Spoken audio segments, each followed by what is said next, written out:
Hey guys, what's up? We're in the next part. Please go check out the previous part to gauge your bearings. I'm busy explaining a dream. I was telling you guys in the last part that in the beginning of my faith, after getting born again, I still had this big fat chunky idol that was marriage, and God uprooted it out of me. I read from John 15 to let you guys understand that what I'm going through is a pruning process, and in order for me to be able to deliver this message, I had to conquer my idolatry over marriage, because then if I didn't, I was gonna end up a victim of what under heaven got done to this country. I had commenced explaining a dream of mine, and I'm gonna go on right ahead to do that just in this part. Right in the beginning of my faith, I got this dream. I was still working. Everything was still cool in my life. But I was about to enter into some pretty hard knock persecution that would literally span over a decade and was still counting. Alright. The dream that I got, please go check out the previous part, frankly, because it really does lay the foundation for this part. It was, like I said, I saw in this dream a building go KZN, Durban in particular, in a city. Looked like it could have been Berea.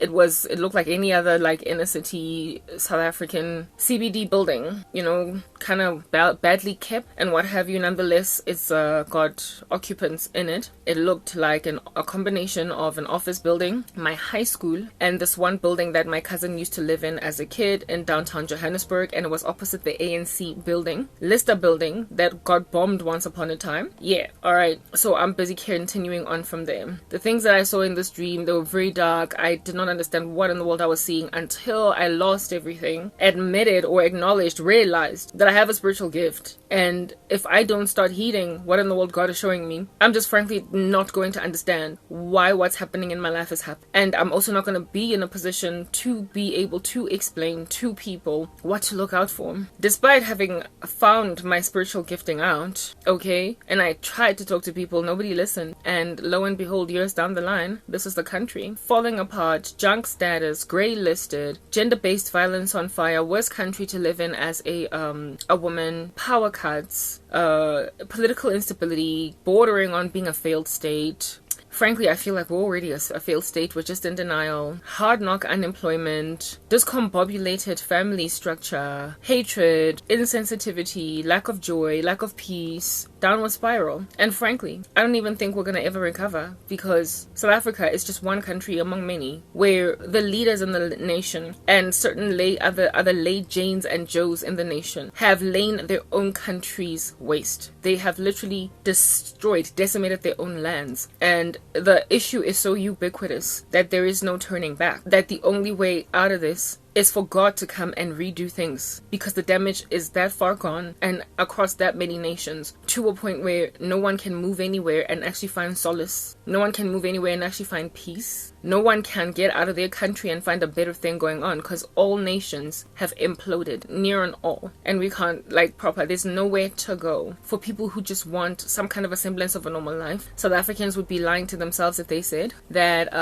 that they can't see that something rapidly declined from a certain time and the country is not what it used to be, which is hugely to blame for what's going on, and especially secret societies. And I dreamt about one out here when I'm busy idolicizing or trizing, whatever might be the adverb there, marriage. I wanted to get married. More than any other desire did I have was that of marriage. I didn't want a career as much. I did not want any homes. I just wanted to be a mom and a wife. Frankly, I didn't even mind being a homemaker instead of a career woman. So what people did to me, it's what in the world? The selfishness and the greed of men to force independent women to be reliant on them made them destroy the country. Unfortunately for them, they did not even realize that there are still women who are traditional in their mindsets and are content, frankly, to be old school. So they went and clumped all of us in one batch and threw us into a confounding spiritually. So basically, the kinds of wives that they wanted were collateral damage. They could have just, whatever your preference is as a man, you could have just gotten on your knees and prayed to God for that, and he will avail you a garabo. Instead, they went to Satan. So let me tell you about this dream. Yo, guys, First of all, I was standing in front of I told you that this building was a combination of an office building, my high school, and the building where my cousin used to live. The component of my high school in particular that was prevalent in this dream was a home economics class home economics class yakaya grade 9 when I was in high school, right? Now, those of you who don't know what home economics is, because I don't know what they call it these days in the South African education system, and those of you who are not from this country, it is basically a class in high school that teaches girls how to cook, how to sew, how to make a home. It's called home economics. So a 101 class for how to be a homemaker. Back in the day when I was in school, it was only for girls. I don't know if they've ever since then availed it to guys just in case they also want to learn how to bake puff pastry or whatever. And the guys during home economics, the home ec class, girls would go there, guys would go to, I believe, a woodwork class. Like, yeah, something of that nature. Back when society still respected gender roles, now people are like, but guys also want to be stay-at-home dads. That's why society's falling apart. What in the world is that? Like, what is that? Y'all be thinking a man can be a stay-at-home dad. He has not been built by God to be a stay-at-home dad. And so, of course, he is going to become passive-aggressive and abusive when he's not walking in his manhood. Anyway, whatever. Cool beans. And bananas. I was standing in front of home ec class, right? And in this home economics class, Kayako High School, I was a combination of an observer in this dream, but I was also an experiencer of that ecosystem, because the fear that I felt was real and alive in certain parts of this dream. So it starts go home ec net class. I'm just outside the home ec class, basically looking into it. Now, when I was in grade 9 go home ec, we made these bags.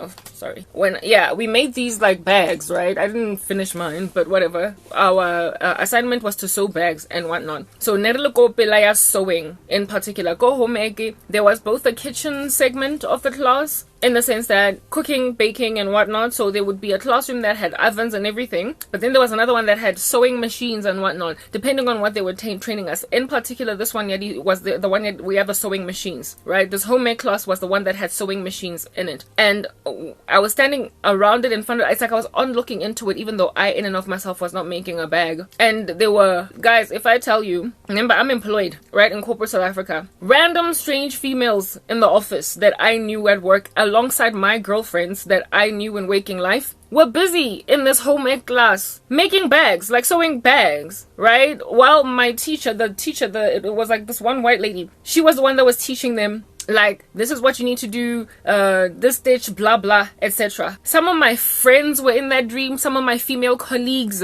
were in that dream that I had absolutely no relationship with. Like, I just saw them in the office. MTN was a big company. I didn't know everybody there. Some females that I had just seen around in the building at work, they were hunkered down, sewing and getting taught by this teacher of ours how to make bags. And I was like, okay, didn't know what in the world under heaven that meant. And then as I looked out, as the classroom, as the sort of kind of like the camera, let's say that my eyes viewing this is like a camera that's panning and zooming in and out. As I zoomed out of the classroom to basically see the grander ecosystem, I realized that they were not just in this home economics class sewing, but they were locked in it. Like, literally there were bars. Do you understand? A gate whose bars were like, yeah, barred, like burglar proofing, and they were locked in it. And they were, I can't really say that they were content being in that state, because they looked almost like dazed, like zombied, like switched off. And they were busy sewing in like a zombie mode, locked in this room. And for the life of me, guys, okay. So they're in home ec class, they are sewing, a variety of females in my office building, and a variety of my girlfriends in waking life. And they are locked in this home ec class. Then I start to walk around this building, like this floor. It was like it literally looked like it was a combination of my high school. I'd go to my high school, that home ec class, it was on the first floor, right, of like one of the buildings, and in this downstairs was like a little garden lawn area where kids would walk, go to this class and that and whatnot. So you could basically like jump over and like fall and break your leg. In my dream, if you like in my school, if you fell off that balcony, that layer, you probably wouldn't die. You might just break a leg unless you land on your head or whatever. But nonetheless, yeah, I'm about to explain to you what happened. It was just weird what was going on in this dream. I could see the center of the school, and it was just like in my high school, not very far to fall down. A really good jumper might even successfully land if they know how to bend their knees, right? It was just just the first floor. It was only the first floor, guys, right? I started to walk, and it's like every footstep I took in roaming freely, I would enter into a brand spanking new domain that then was no longer so safe. How can I describe it? Like in the movie The Matrix, you know how I think it's the second or the third one, the second or the third Matrix, there is this thing that happens where they, like, if a door opens and you don't like make it out of that door to enter into the new environment, it's not even the first, it's like the first, second, all of them are like that. If you don't make it into that new environment after opening that door before it completely shuts, when you try to open the door again, it's a new environment. It's a new, you will see a snowy landscape, or you will see a park or whatever. So you have got to make sure that you catch that door before it closes, otherwise it's a completely new world, and whoever you're pursuing, chasing after, you can't see them. That's how things suddenly changed. It's like every step I took, the ecosystem, the environment just changed, and I would then find myself in a perilous space. So essentially, the safest like stance that I ever could have been in is to just stand still wherever I am, or otherwise, if I take a step, I don't know where I might find myself. It might be somewhere where it's still safe to put my foot, or it could be, me stepping into a perilous space. So I told you this was a combination of my school, my cousin's residential building, go downtown Joburg, that was opposite Lid, that was office building, right? Yeah, KwaZulu Natal, that I frankly have never ever seen in my life. Okay, very well. I take a footstep, right? And I told you that it was the first floor. My cousin's building, where she used to stay as a kid, was a skyscraper, and she, I think 9 or 10, 11, no, it was a skyscraper that was 12 stories high. They lived in the same building twice, in the sense that they lived first in one unit and then their family moved upstairs, right? And so they eventually ended up living in the uppermost floor of that particular building. And there was once upon a time a very tragic story that happened where a child was playing go balcony abawa and to their death, like frankly, go that building, right? So it was one of those, like it's like you don't play, you know what I mean? You don't know what footstep you can take that's gonna land you in some hot water up in this gangster place. I took a step, and all of a sudden the residential building of my cousin became the reality, instead of the home ec high school class that's only the first floor, where if you just jump over, you may break a bone, but you are highly unlikely gonna die. Guys, it's like when I took a step, wood, like a wooden floor caved in. Now this is a skyscraper. The floor of it should not be wood. It should be, brick, face brick, concrete, reinforced with metal and whatnot. Instead, it was wood, and my foot went right in, and it broke through. The wooden pieces fell to the ground, and when I looked downstairs as to what in the world under heaven is going on, it was like it looked like a building that was under construction with scaffolding and everything, and there was no floor underneath it, neither underneath it. It was just a plunge to your death. Multiple floors down. All I did was take a step from the first floor of my home ec, just outside of my home economics class, and that one step, my foot, the floor gave way. One of my legs went into the floor, while I guess the rest of my body was on the outside, and down there was just like a plunge, like a real plunge, almost like from the 12th floor. And I felt a real fear in my dream, where I was like, I'm going to die. Next thing, I look around, and my high school, no more. First floor for what? Now it is a debilitated building that is entirely unsafe to walk in. And there were women, and again, I recognized one of my girls in waking life. But in this dream, it's like she didn't know me. But there were other women whose faces I did not recognize in this building. They were busy walking, like, imagine walking, go balcony. That's not done. The construction is not yet finished. It's a scaffolding. And exactly, I will explain. Okay, this again, a scene in the movie The Matrix. When Neo gets given instructions by Morpheus in the beginning of the movie to basically escape the maze in his office, in his offices, and then Morpheus tells him to get out of the window and jump over to the other side, otherwise he's not going to escape the agents that are at the door. And when he looks down, it's like, whoa, it's like he's gonna fall. He's literally gotten out of his, like a window in his office that is on like the 11th or 12th floor or whatever. And when he looks down, it's like death, plunge. And then he cowers and decides not to like go over because he's scared that he's going to die.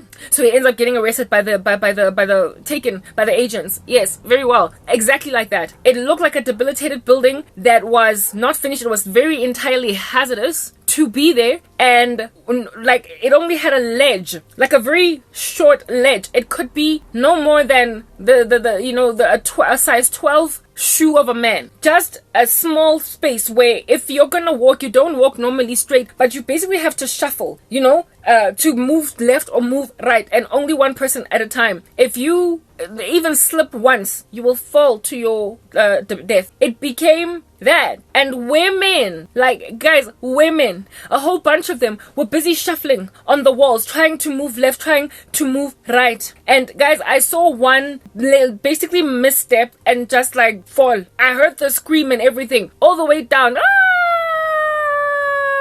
Ah! And she was on the floor dead. I saw a whole bunch of women literally, as I looked around this particular building, all of them were walking, literally shuffling just by the walls. They could not move freely.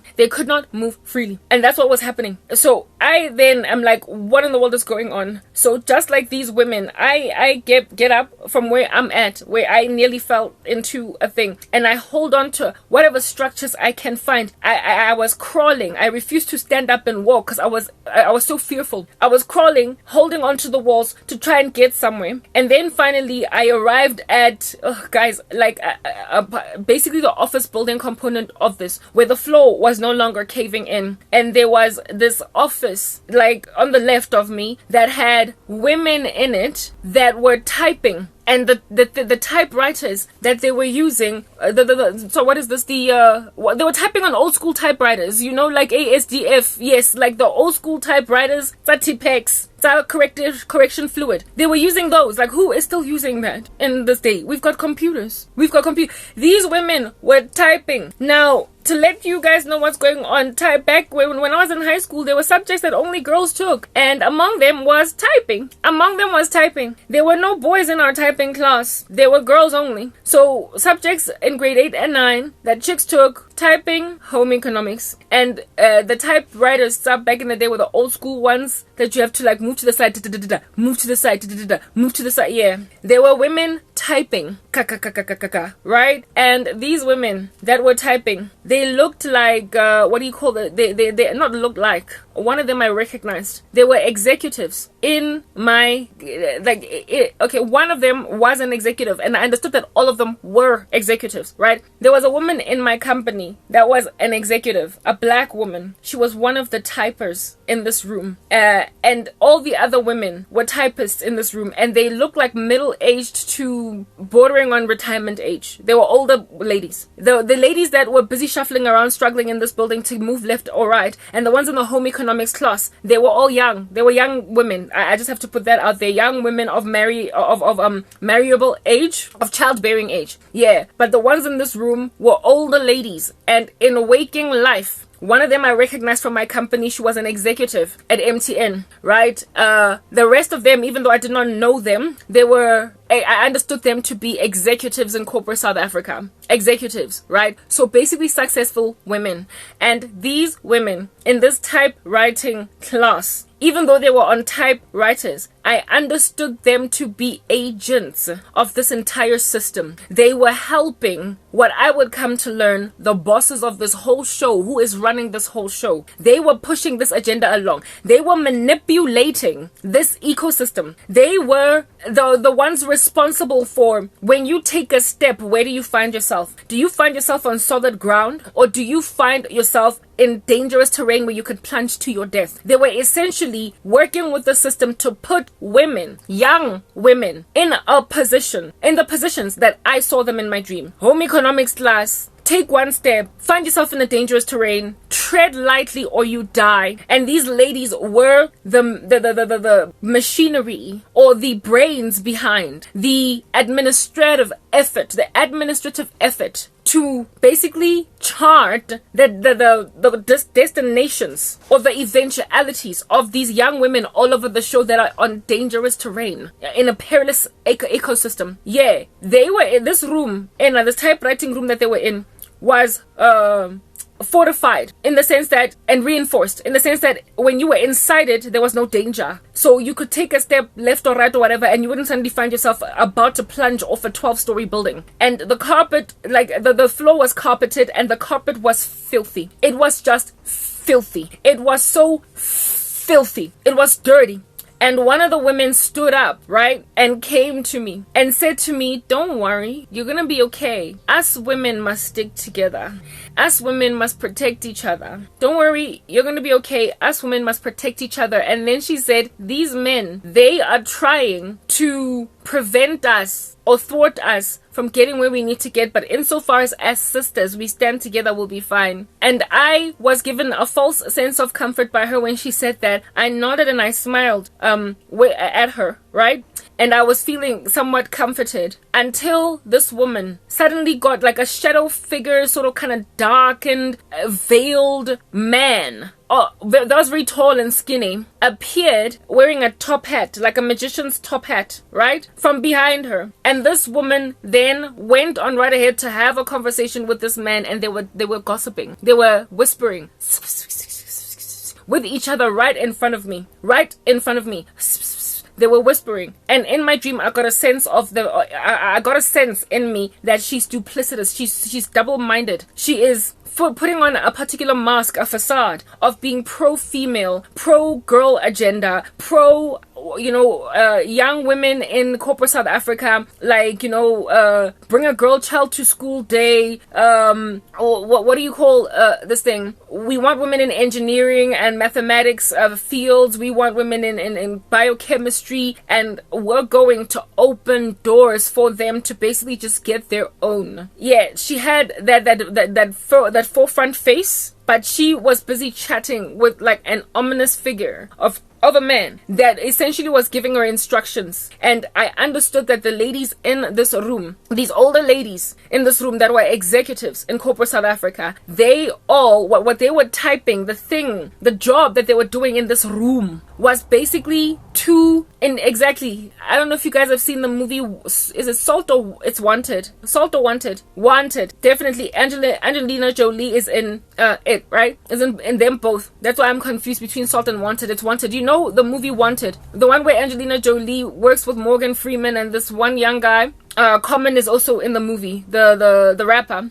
And they run some kind of a weaving factory where some names are produced by this weaving machine, and whatever name is produced, this person has to be assassinated. Yeah, type setup thing. And their whole job was to go to assassinate people. And at the end of the movie, Angelina Jolie and co discover that Grandchap Morgan Freeman has sort of kind of messed up with the whole system, because all of them were supposed to die, and they had no clue that the organization that they thought they were working for that was good was actually like quite ominous, and the wrong people were dying. Yeah, it gave that kind of feel. It's like whatever it is that they were typing were commands as to who to target, what to do, what dominoes to drop. And according to these women, like they imagined that they were basically in control of not only the South African economy, but how many women are in it and how many of them get where, how many of them are allowed to get to a certain position, and which ones to make sure never get anywhere. Type establishment thing. That's what this was, right? Okay, type establishment thing. I'm gonna eventually explain this dream after telling all of it, right? Very well. I then get out of this room, and instead of getting out of the room, I was sort of kind of all of a sudden somewhere else. The dangers were still happening. Girls were still falling around all over the show. Death was still happening. The terrain was still very dangerous. I was in a whole bunch of fear. But then I found myself in front of yet another room, which I understood was on the very far extreme, opposite side of this, a tall skyscraper building thing, right? I found myself at the door of this room, and at this particular door, I then saw a boardroom meeting area. It looked very corporate-y. It was shrouded in darkness, right? And at one of those oval tables in boardrooms that fit a whole bunch of chairs in it. You remember the top hat guy? He was just one of the men, all right, that belonged to this caucus, this meeting. There were a whole bunch of men sitting at this round table. All of them were cloaked in black. They were wearing black suits, sitting on black chairs. I did not see a single face. All of them had top hats. They were scrunched over this table, and they were chanting, they were grunting, they were like in this room. And I understood that this is the head of the snake. This is the society. And in this room there were no women, because no women were allowed. In this room there were no females, because no females were allowed. It was a secret society of men. And yes, it was a secret society of black men. It was a secret society of black men. And they were chanting, grunting, sitting in this dark black pitch room doing a ritual. I did not hear any of them speaking. They didn't say anything other than just this grunting, chanting, but I had an understanding that they were in control of this whole thing. Yonke lento that was happening, they were the ones that were in charge of it.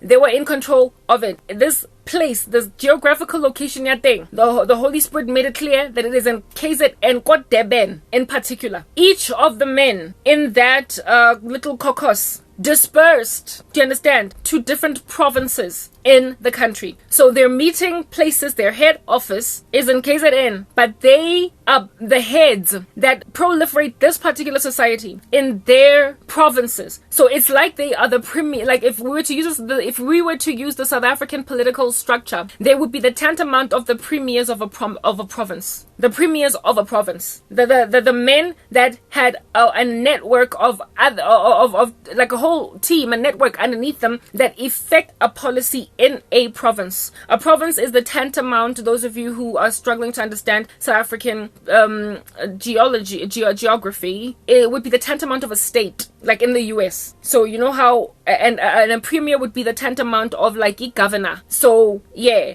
there's Gauteng, there's Northwest, there's Eastern Cape, there's whatnot. They all went to different provinces where they then effected this particular diabolical strategy. And where they would go, I understood there was a whole web, a network that was effecting the same secret society ideologies. So it is an infection of the whole country, basically. They employed this. They literally. Oh yes, another thing that I picked up was the Lord telling me that in that room were not only those heads of those organizations, but among the heads was a TV executive, like a television executive, who was creating a narrative, a pontiff of sorts, through media, through the entertainment industry. What basically to put as a plot, a storyline in like entertainment that we consume in order to push this agenda forward. That stood out for me. I knew that they were also involved. They were involved in every facet of South African society, including corporate, etc. But God highlighted to me very much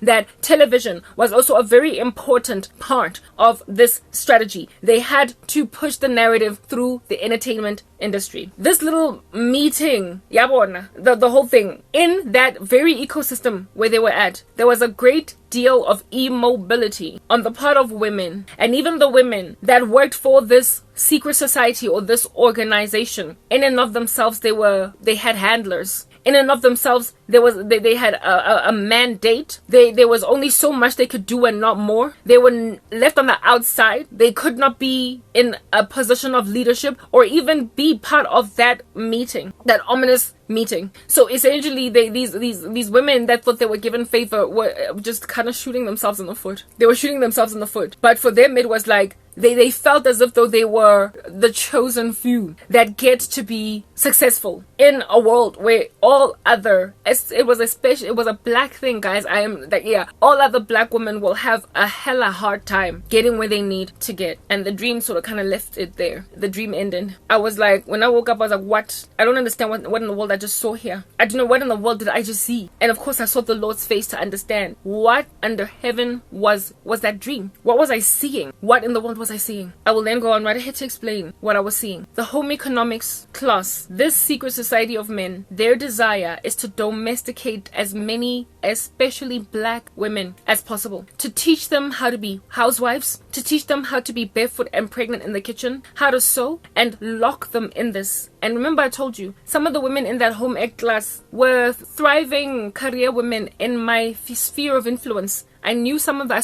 I knew some of them from my office building. Some of them were my girlfriends. They were women that had no such disposition about themselves in waking life. But in that dream, they were home economics students. So, one agenda that is being proliferated in a satanic capacity, it is occultic. They are forcing it down the throats of people using witchcraft, spiritual magic, right? Spiritual weapons. And it is what do you call this? It is in order to influence women to choose that. However, it's not really a choice because they were locked in the home ec class. They were locked in it. So it is to try, they like just an attempt to make it appear as if though this is what they want. Remember, home ec, I did it when I was in grade 8 to grade 9. I then dropped it because one in the world, I'm not doing home economics. I'm taking math and science. Well, a lot of those women similar to me were like, no, I don't want to be a homemaker. I want a career. I'm taking math and science. But there are women or girls in my school, of course, that took home ec all the way to matric. Typing all the way to matric. Those women were stranded in a grade 9 class, the grade 9 class of which would be the last grade in high school that I took home ec in, the last grade where you would be forced to take home ec because it's part of the whole, you would do all subjects when you're still in grade 8 and 9. You only choose your electives in grade 10, 11 to matric. So basically they wanted to keep women stranded in a place where they're forced to do subjects that frankly they don't like. And when I was in high school, I couldn't stand home ec. I hated it. But you know, I had to go through the modes. I had to go through the modes to finally get to grade 10 and drop the subject. But those women were locked to grade 9. They were locked in grade 9, basically stranded in a place where, girl, this is you. It's a home ec, like take it in your stride. But it's like, no, but I'm gonna get to grade 10, drop it, do math, science, accounting, and biology. And they were, however, unfortunately told, no, you are gonna stop right here. You are going to stop right here, go home economics. And you're not gonna progress to grade 10. You're not gonna progress to grade 11. You're not gonna get to choose different subjects. You're not gonna get to choose business economics. You're not gonna get to choose geography. You are gonna be here, go home ec. And this was something that was a ubiquitous application on women that were already in corporate South Africa. That I, like I said, knew in my waking space. Thriving, working in legal and regulatory as lawyers, working in marketing as segment managers and business analysts, working in our department as project managers, women that are software developers, and they were like making bags in home ec class, stranded, go grade 9, and they were locked in that class. Guys, next part.